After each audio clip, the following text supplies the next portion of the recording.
Right now, your fingers rest on a layout designed to prevent a mechanical problem that no longer exists. The story begins in a Milwaukee machine shop in 1867. In the 1860s, every office document was written by hand. Copying clerks spent entire careers transcribing contracts and ledgers, word by word, hour by hour. The Industrial Revolution was generating documents faster than human hands could copy them. Businesses needed a machine that could write. Christopher Latham Sholes was a Wisconsin newspaper editor and part-time inventor. In 1866, he began tinkering with a machine to number the pages of books.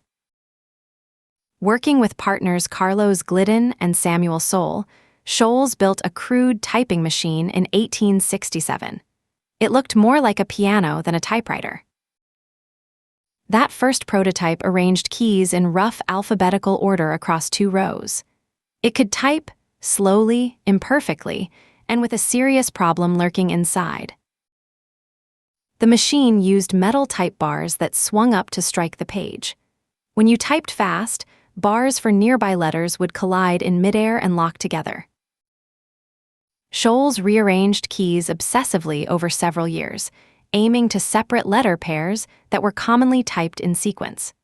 Moving them apart meant their bars swung from opposite sides. By 1872, after dozens of redesigns, Sholes had a layout close to what we now call QWERTY. The goal was never speed, it was reliability. In 1873, short of money, Sholes sold his patent rights to E. Remington & Sons, the gunmaker. The machine was no longer his to improve. Remington put it on sale in 1874 as the Remington No. 1. It was heavy, expensive, typed only in uppercase, and sold modestly at first. Mark Twain reportedly bought one of the first models.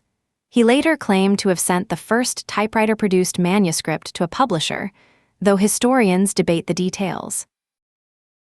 In 1888, a public typing competition in Cincinnati drew national attention. A court stenographer named Frank McGurran entered, and he had memorized the QWERTY layout entirely. McGurran typed without looking at the keys at all. His opponent hunted and pecked. McGurran won easily, and QWERTY became permanently associated with professional speed. By the 1890s, QWERTY was being taught in business schools across America. Competing layouts faded. The standard had been set not by decree, but by momentum. In 1936, Professor August Dvorak patented a rival layout. He placed the most common English letters on the home row and claimed typists could work significantly faster. Evidence for Dvorak's speed advantage remains genuinely contested, but by then, millions of typists already knew QWERTY, and retraining an entire workforce was simply too expensive. QWERTY survived. In 1961, IBM released the Selectric typewriter. Instead of individual type bars, it used a single rotating metal sphere, known as the golf ball, to print every character. The Selectric's type ball spun and tilted to strike any letter, eliminating jams entirely. The mechanical problem that had created QWERTY was now solved, but the layout stayed. The IBM Selectric dominated American offices through the 1960s and 70s. At its peak, by some estimates, it held close to 3/4 of the electric typewriter market. In 1981, IBM released the personal computer. It shipped with a keyboard. That keyboard used QWERTY. The layout had migrated cleanly into the digital world. For the first time, the keyboard arrangement existed only as software, changeable with a few settings. Almost no one changed it. Through the 80s and 90s, as personal computers became mass-market products, manufacturers swapped mechanical keyboards for cheap membrane ones, thin plastic domes that offered almost no tactile feel. Membrane keyboards cost almost nothing to produce. They were quiet and thin. And to anyone who had typed on a real mechanical keyboard, they felt completely dead.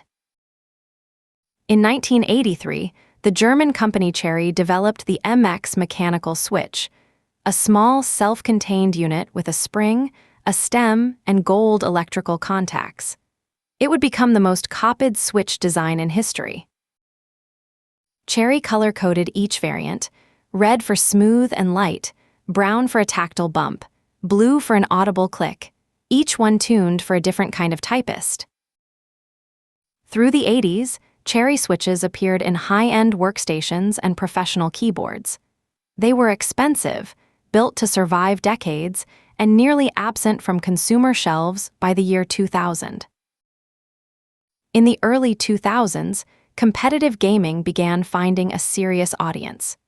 Professional StarCraft players in South Korea were filling arenas and becoming national celebrities. At the professional level, tiny delays decide matches. Players needed keyboards that registered key presses instantly and could survive millions of actuations without degrading. Around 2008, competitive gamers began hunting old mechanical keyboards on surplus sites and forums. The tactile feedback gave them confidence every input had registered. In 2005, a company called Does Keyboard began selling Cherry MX-based boards directly to enthusiasts. They were expensive and niche, and sold out almost immediately. By 2010, reviewers were posting comparison videos: switch feel, sound profiles, actuation force. A scattered hobby was becoming a culture. The clatter of a mechanical keyboard became a sonic signature on Twitch and YouTube.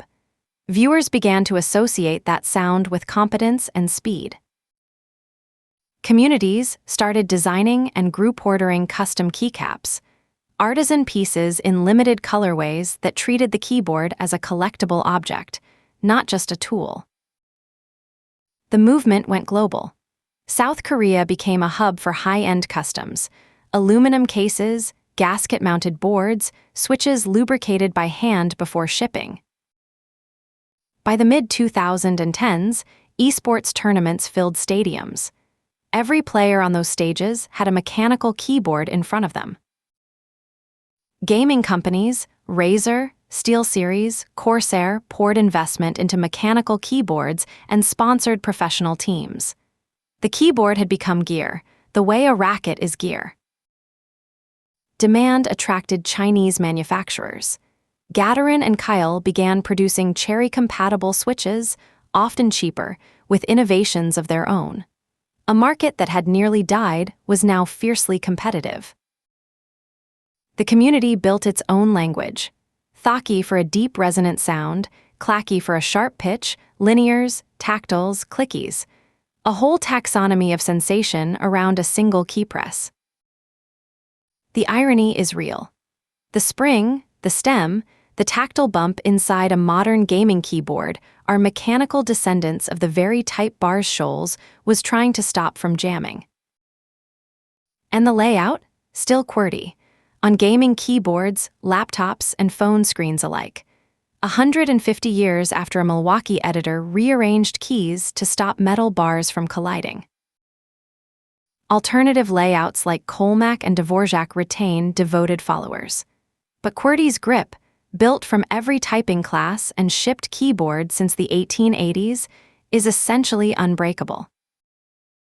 Economists call it path dependence, when an early decision, made for reasons that no longer apply, becomes too embedded to change. The keyboard is one of history's clearest examples. Shoals died in 1890, just as QWERTY was cementing its hold on American offices.